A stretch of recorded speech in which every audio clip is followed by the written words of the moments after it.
Hello, today we are looking to an important subfield of psychology, which is clinical psychology. Clinical psychology tries to understand, predict and treat psychological disorders by combining science, theory and application. Clinical psychology as a specialty provides services to individuals and families across the lifespan and from all ethnic, cultural and socio-economic backgrounds, as well as groups and communities.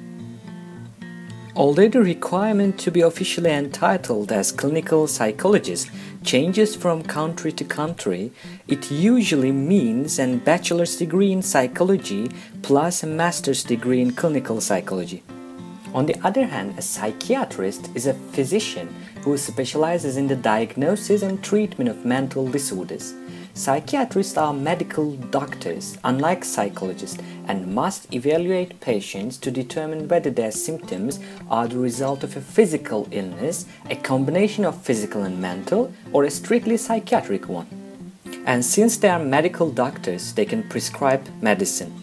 In contrast to psychiatrists, clinical psychologists typically receive little training in medicine. However, clinical psychologists do receive more extensive training in the psychological principles governing human behavior, in formal assessment of psychological functioning, and in scientific research methods. As compared to psychiatrists, clinical psychologists also receive more extensive training in psychotherapy. So, what does a clinical psychologist do? First, a clinical psychologist may develop prevention and treatment programs, administer and interpret psychological assessment and testing, conduct psychological research, consulting in mental health settings such as psychiatric wards and hospitals, provide expert testimony when needed. After having proper training, provide psychological treatment and psychotherapy, and last but not least, teach in universities. There are also some areas of specialization in clinical psychology, such as clinical neuropsychology, family therapy, child psychopathology, and clinical geropsychology. Although there are many perspectives and schools to clinical psychology, today we will look at four main ones. The psychodynamic perspective developed out of the psychoanalysis of Sigmund Freud. The core objective of psychoanalysis can be defined as to make unconscious to conscious. In other words, to make the client aware of his or her own primal drives and the various defenses used to keep them in check.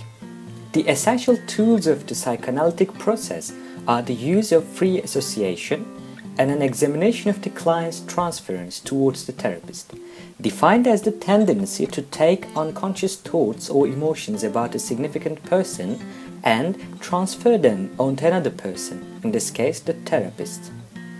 Humanistic psychology was developed in the 1950s in reaction to both behaviorism and psychoanalysis, largely due to the person-centered therapy of Carl Rogers and the existential psychology developed by Viktor Frankl and Rollo May.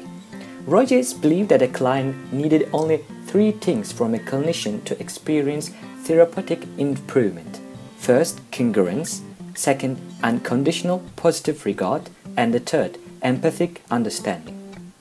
According to humanistic thinking, each individual person already has inbuilt potentials and resources that might help them to build a stronger personality and self-concept.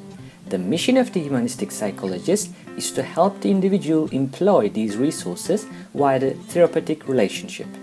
Cognitive behavioral therapy is based on the theory that how we think, how we feel and how we act are related and interact together in complex ways.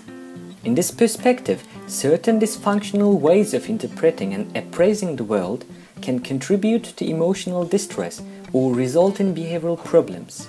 The object of many cognitive behavioral therapies is to discover and identify the biased, dysfunctional ways of relating or reacting, and through different methodologies help clients transcend these in ways that will lead to increased well-being. The last perspective, that we can call system or family therapy, works with couples and families and emphasizes family relationships as an important factor in psychological health. The central focus tends to be on the interpersonal dynamics, especially in terms of how change in one person will affect the entire system. In this video we talked about the clinical psychology, the difference from psychiatry, what the clinical psychologists do, and the main perspectives of this field.